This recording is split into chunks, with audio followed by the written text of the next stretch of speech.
Pues Ilustratzen Txokoa es un rincón del ilustrador que se ha creado en Aiete junto a Galtzagorri Elkartea, con el que hace años Donostia Kultura quería colaborar para fomentar pues, el libro infantil y juvenil. Bueno, Galtzagorri da haur eta gazte literaturako elkartea. Bertan ilustratzaileak daude, idazleak, itzultzaileak, irakasleak, psikologoak, eta Galtzagorrik egiten duena da haur eta gazte literatura sustatu. Y hemos visto que es un rincón perfecto para dar a conocer a los que no conocen y también para reforzar ese reconocimiento que creemos que merecen los ilustradores.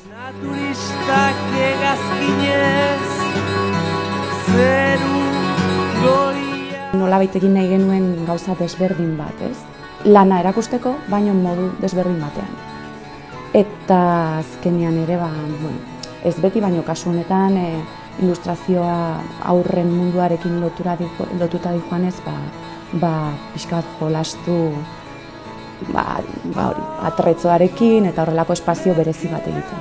Vemos los objetos que les inspiran, vemos obras originales y no solo eso, nos da pues una excusa para poder hacer otras actividades alrededor de los ilustradores. Lehenengoa izan zen Iban Barrenetxearen lana, eta Iban Barrenetxea azken urteotan hasi da ilustratzaile bezala lan egiten, eta oso ilustratzaile ona da. Euskadi saria 2 alditan irabazi du, oraintxe publikatu diote bere liburu bat errusieraz, beraz oso ilustratzaile potentea da. Para mí es una oportunidad que puede tener el público, la gente, de acercarse a las ilustraciones literarias. Bueno, yo hablo literarias en mi caso, que es prácticamente a lo que me dedico, ¿no? Me dedico sobre todo a ese ámbito de hacer dibujos para libros, de verlas fuera del contexto en el que van normalmente incluidas, ¿no? Que son dentro del libro. Esta exposición lo que hace es sacarlas de ese contexto y permite valorarlas como una entidad propia, ¿no? Como algo, tal vez ver su propio valor como obra visual, ¿no?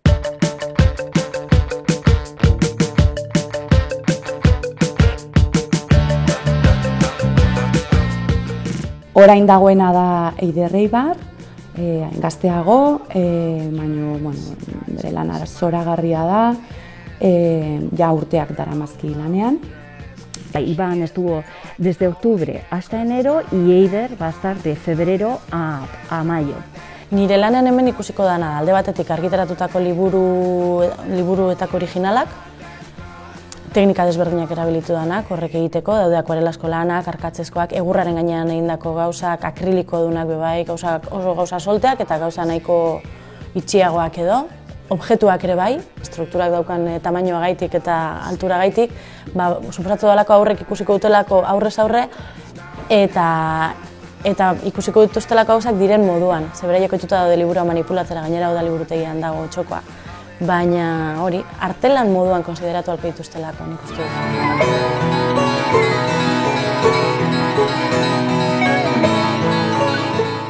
Eta hurrengoa Elena Odriozola izango da.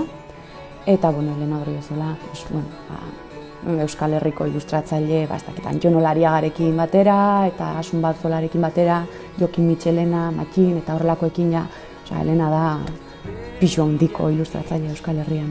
Oso ondo, baina gusten zerana batez ere da ikusten da liburua, ikusten dela originala, marrazki originala, eta orduan beste diferentzia dago nire, marrazki bat askotan asko galtzen du liburu batean.